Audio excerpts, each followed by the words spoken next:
So, good morning. Today we will start the second unit and we will cover some linear applications of op-amp 741. So, first of all, we will cover V to I converter. So, what is the meaning of V to I converter? So, we will take two cases. One is floating load case and one is grounded load case. So, V to I converter, or we will say it is voltage controlled current source. That is a transconductance amplifier.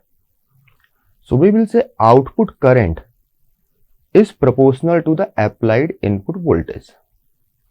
If we will have this property, we will say this is a V to I converter. Means output current will not depend on the load. So, first case we have taken floating load case. So, floating load means suppose we have some load resistance. So, none of the node or none of the terminal of this resistance, load resistance will be grounded. It will be connected to the main circuit. For example, this is the load resistance RL. So, these two terminals are connected to the main circuit. So, this is a floating load.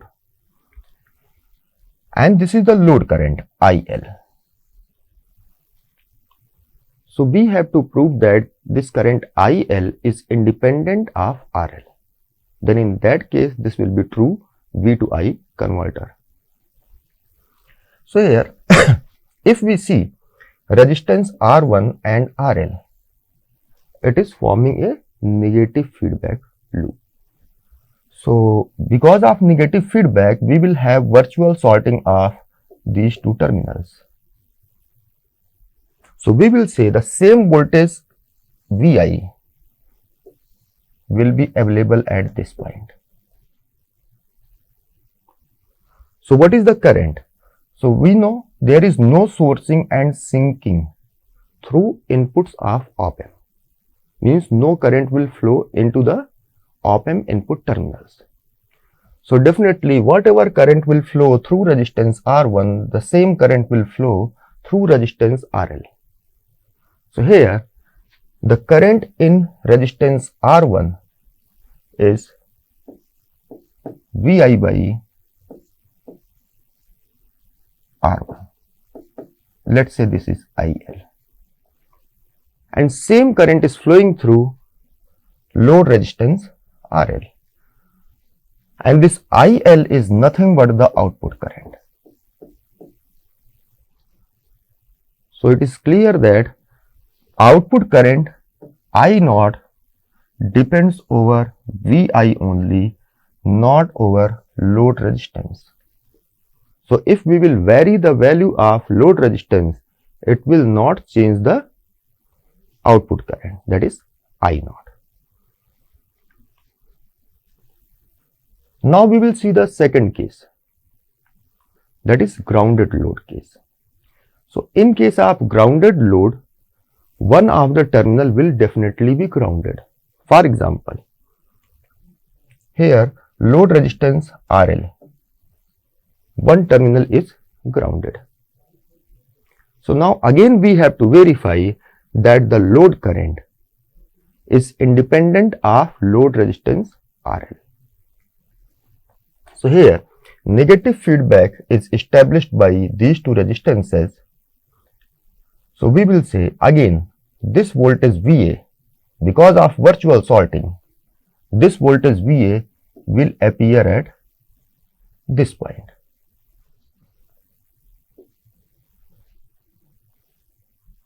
So, first applying the KCL at this node. So, we have total 3 branches, one connected through R1, second one connected through RL, and third one connected through RF. So, let's say current in these branches are I1, IL and I2. So, applying KCL at this node. So, we will have here one assumption we have taken, that resistance RF is equal to resistance R. So, under this condition, if we and this resistance RF is also equal to R1. So under this condition, if we are applying KCL at node A, so we will say current I1 plus I2 is equal to IL. Sum of incoming current is equal to sum of outgoing current. And what is I1? So I1 is VI minus VA by R. Current I2. Current I2 is V0 minus VA by R. And this is equal to load current IL. So this can be written in this way also. Now if we are coming to this side, what is output voltage V0? So voltage VA is amplified by this network. Since VA is applicable over positive terminal, so we will say this is a non-inverting configuration. So we will say the output voltage V0 will be gain is 1 plus this by this multiplied by VA. So we will say V0 is equal to 2 times of VA. So we will have another relation that V0 is equal to 2 times VA. So now putting this value into this equation, we will get V0 is equal to this much. And now solving this, we will get VI is equal to IL dot R. Or we will say the load current IL is VI by R. So again the load current is independent of load resistance.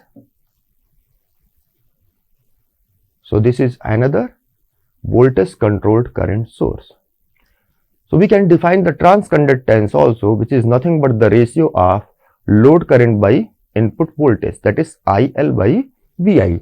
So it will come as 1 by R.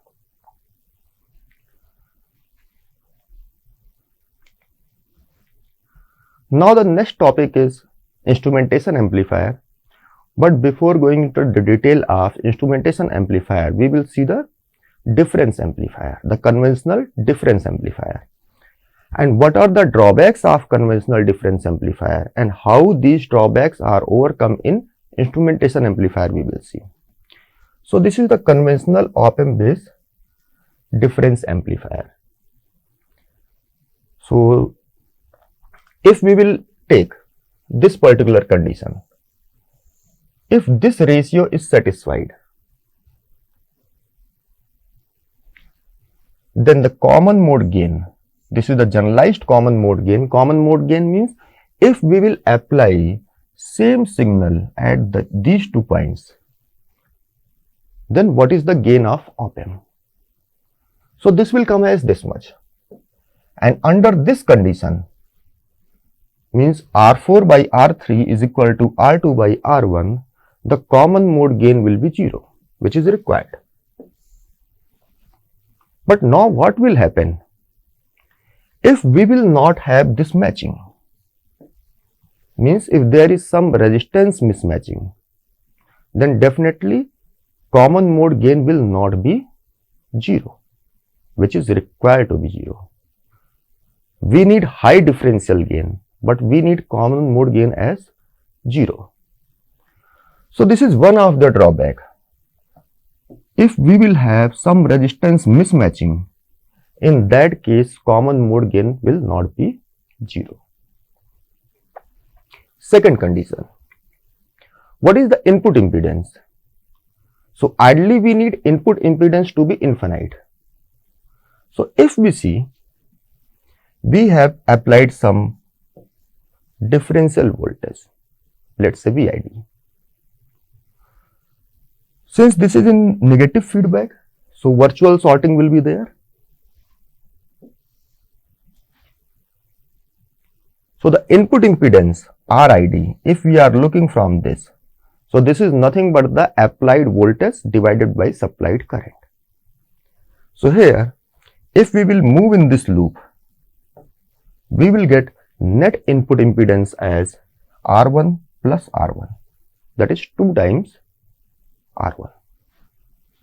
So this is finite, while we need it to be infinite.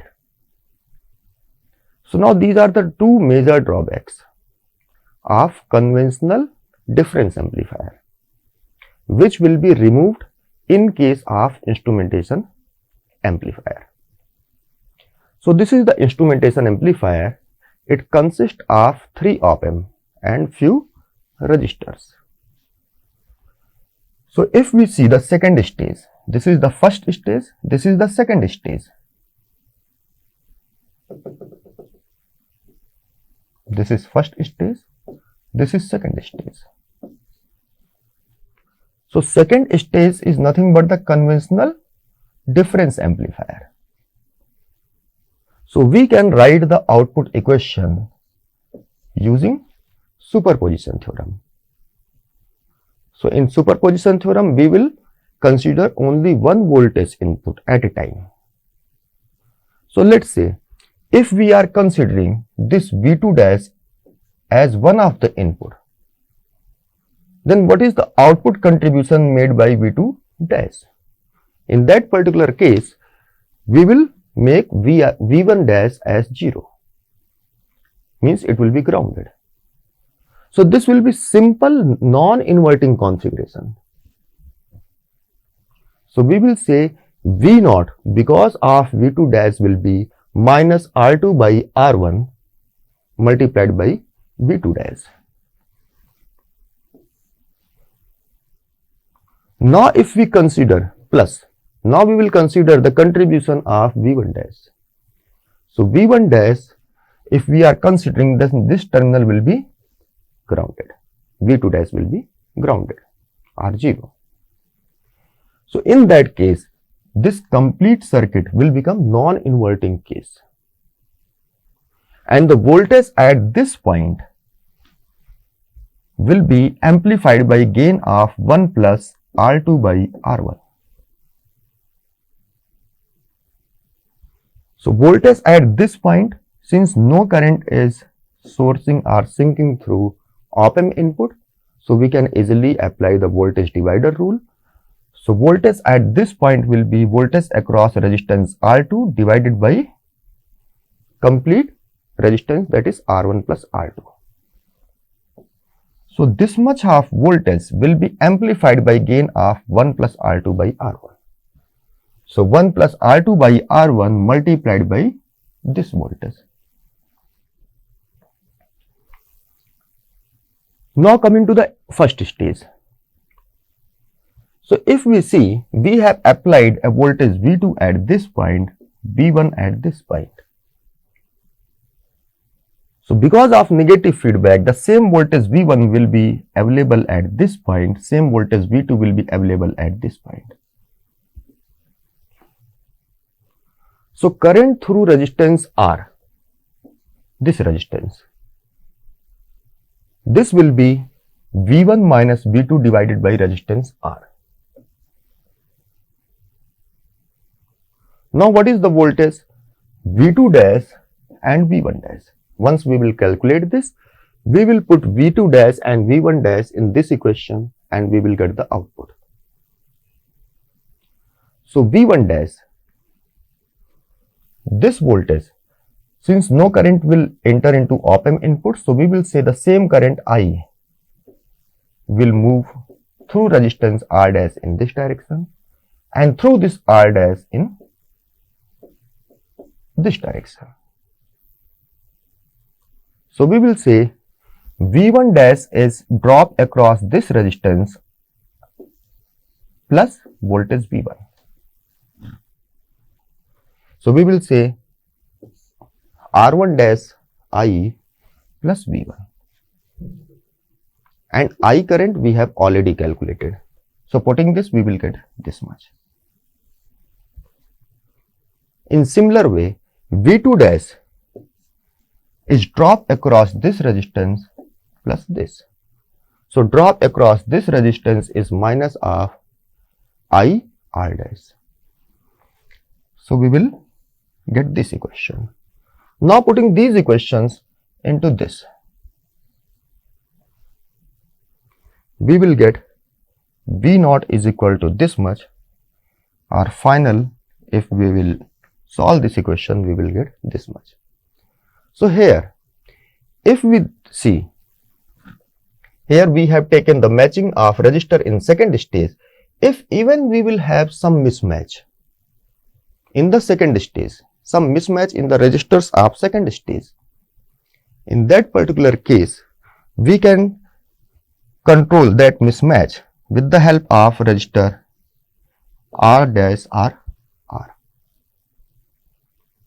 So the first problem of resistance mismatching is removed. Now coming to the second issue, what is the input impedance? So if we see, the input is applied over this terminal. This input is applied over this terminal. So obviously the input impedance is infinite. So this second difficulty is also removed. Now one more thing. If we see, we have applied some common mode signal. So if we will apply some common mode signal, means let's say this is V1, this is also V1, means same signal we have applied at both the inputs, then what will happen? Since both the signals are equal, voltages are equal, so current I will be 0. V1 is equal to V2, so current I will be 0. So if current I is 0 and V1 is available at this point and V2, which is now V1, is also available at this point, since no current is flowing, so we will say V2 dash is also equal to V1 and V1 dash is also equal to V1. So we will say whenever we will apply common mode signal, there will be no amplification in first stage. Applied common mode signal will be forwarded up to this point without any amplification. So this is another advantage.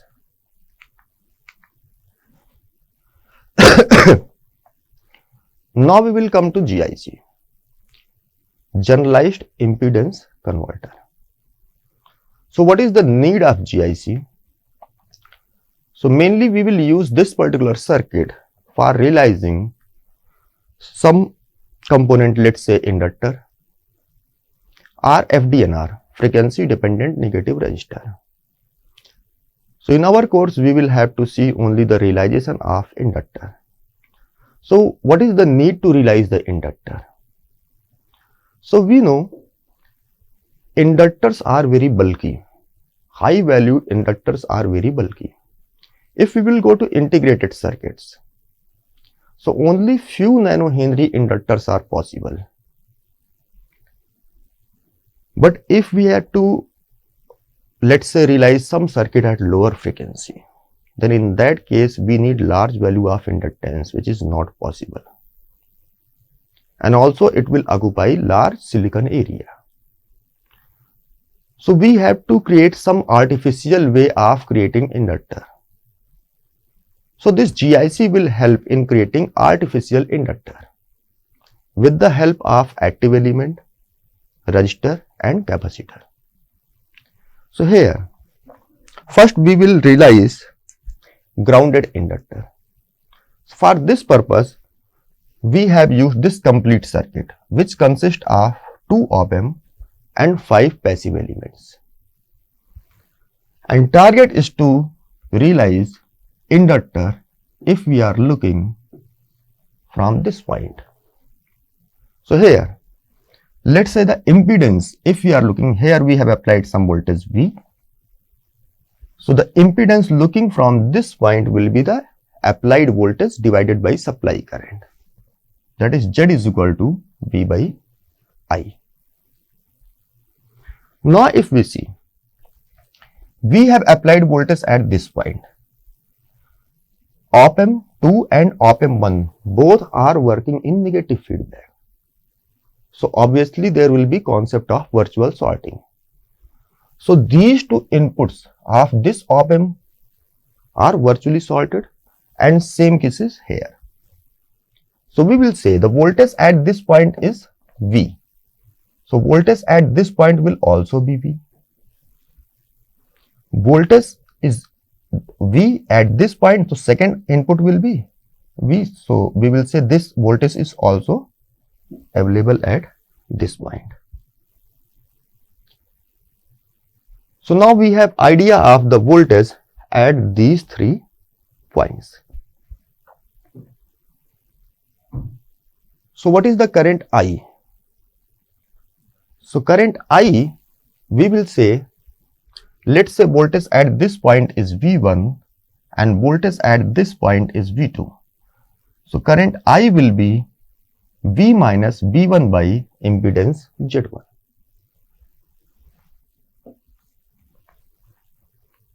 Now we will apply nodal analysis at node A and at node B. So if we are applying nodal analysis at node A, we will get this equation. So again note that there will be no sourcing or sinking through op-amp inputs. So no current in this branch. So we will say whatever current will flow through impedance Z2, the same current will flow through impedance Z3. And same at node B. The current in Z4 will be equal to current in Z5. So we will get these two equations. So with the help of these 3 equations, we will easily calculate the input impedance Z, which is nothing but the ratio of V by I. So this is coming as, this is Z5. So this is coming as Z1 Z3 dot Z5 divided by Z2 Z4. So let us take one case. Assume all the Z1, Z3, Z5 and Z4. These are resistive components. And let's say out of Z2 or Z4, we can take any one element in denominator as a capacitive impedance. So if we say Z2 is capacitive, means Z2 is 1 by SC2. So what will be the net input impedance? So here I have taken this as 1 by J omega C2, Z1 as R1, Z3 as R3, Z4 as R4, Z5 as R5. So this 1 by SC2 in denominator, so SC will come in numerator, or we will say we will have J omega multiplied by this much, or we will say this is equal to J omega multiplied by L. L is nothing but the equivalent inductance, realized equivalent inductance. So we will say this is the inductance value which will be realized at this point. So we can replace this complete circuit in this way, where we have realized a inductance value of this much, and this node is same as this node. So suppose we have to replace some grounded inductor in any passive filter circuit. So we can simply replace that grounded inductor by this complete GIC structure with Z2 as capacitive impedance and remaining all as resistive. In same way, we have another choice by which we can make inductor. So here in this choice, we will take Z1, Z3, Z5 and Z2 as resistive, while Z4 will be capacitive. So again we will get the inductor behavior at this point. So today we will finish at this point. In next class we will see the fundamentals of filter theory. Thank you.